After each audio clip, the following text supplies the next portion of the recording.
Hi y'all, my name is Amanda and I co-own Blue Bonnet Custom Graphics here in Temple, Texas. I wanted to give you a brief rundown as kind of a follow-up on a TikTok we did on some sublimation koozies. We just got an order in from our good friends in Archangels, so figured this was a good chance to show y'all how we did it. First and foremost, we printed on this stuff, A-sub, woo! There you go.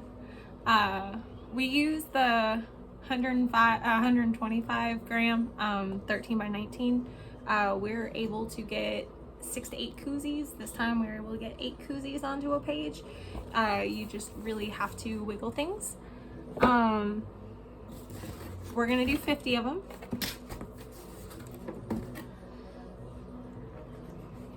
I've got the graphics right here. I've already pre-cut all of them. These templates are for 5 by 6. We also have for a more snug koozie fit, depending on what style graphic you're doing. We have a template on our website that's easy to download. It helps us create more content, so if y'all want to support us, that's a great way to do so. But we literally have a step-by-step template that will show you how to get these right every single time. In this case, I am using the full bleed option, so there is no koozie outline to line up. It is literally just a box, and you'll see why in just a second. Something else that comes in really handy from our good friends at River City, spray tack. Something that y'all usually use, screen printing, things like that.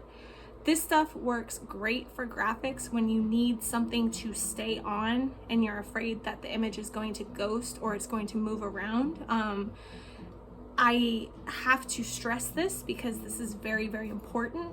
A little goes a long way. This is not something that you want to hold super close to the graphic and spray onto. I hold my arm as far as I can away, and I hold the can as far as I can away, and then I spray, and I'll move the graphic where the actual spray is going before I will move anywhere near the graphic. If you start seeing a lot of little dots on your graphic, those will show up on your koozie or whatever you're pressing. So, but if you're having trouble with ghosting or graphics staying onto whatever you're pressing, this stuff is an absolute game changer. We love it. So thank you, River City. And it's like $8 a can. It's super cheap. Little goes a long way. You will get lots out of this can, and it'll make your life a lot easier. Another thing that comes in really handy is a lint roller. Even if you can't see it, there's lint on this koozie, and when you press it, sometimes it turns blue or black. You don't want that. So even if you can't see the lint, just lint roll it.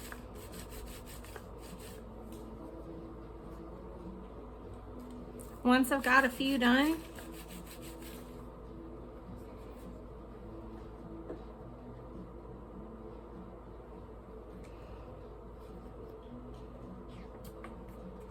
take this. You want to spray away from people, from pets, from you, from where you're working. Like I said, a little goes a long way. That's all it takes. So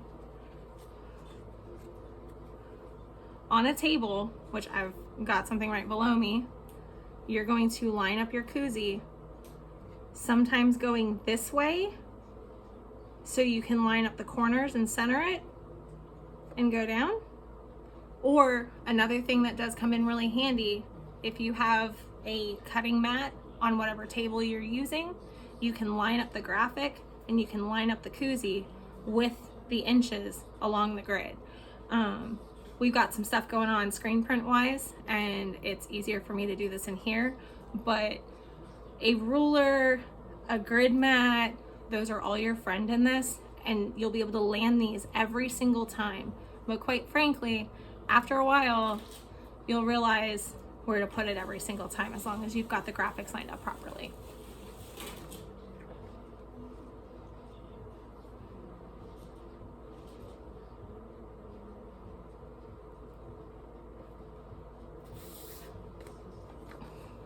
So once that's done, that's what your koozie looks like.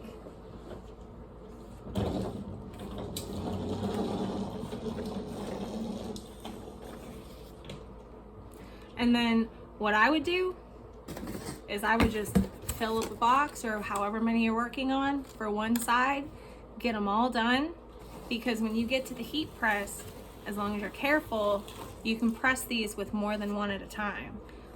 Just, especially when you're doing all over print, pressure is the key, but we'll go over that a little later.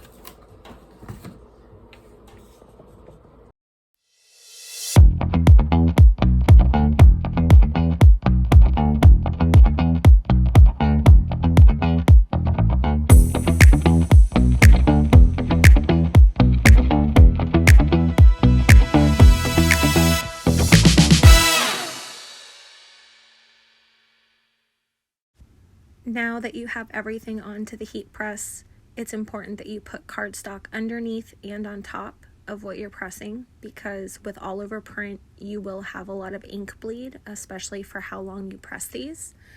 You don't want this getting on your heat press and later showing up on other garments that you're pressing and working on that have nothing to do with this project. Now that we have everything going, make sure your pressure is a medium pressure. You don't want to fry or squish the koozie. You can completely demolish, for lack of better words, the foam to the point where it's just a little thin piece of material. That is something that does not go away after time, so you want to be very careful with your pressure. We do 400 degrees for 1 minute.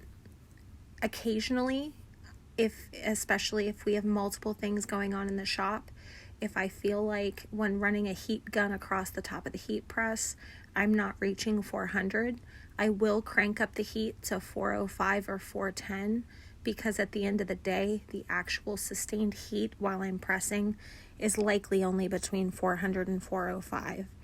To get your vivid colors, you really have to find the balance between the right amount of time and the higher heat.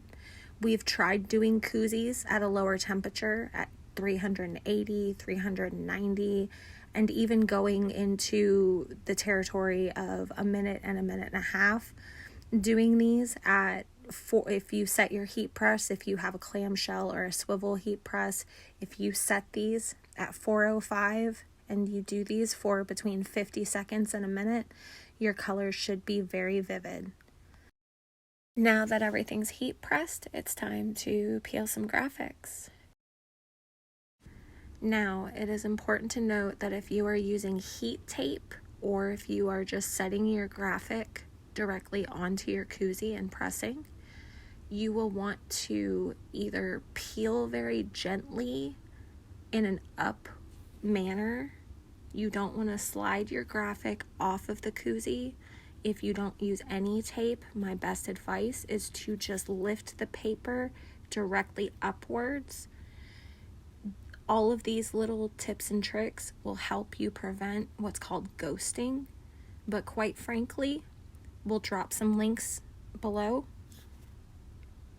The sprays that are out there, both by Condi, River City, there's a ton of different manufacturers that make these products. They are affordable, they are easy to use, and as long as you are using them safely, they're super effective. So I'm gonna try to make everyone's life easier and show you all what one of our biggest secrets to having that crisp looking sublimation graphic that everybody is wanting. We've got links below not only to some of the products that we featured in this video, but also on some of the other stuff we do that you might find fun. We really appreciate you watching. We hope that our journey in making some content that we hope helps other people is enjoyable to everyone, and feel free to follow along. We can't wait to make our next video.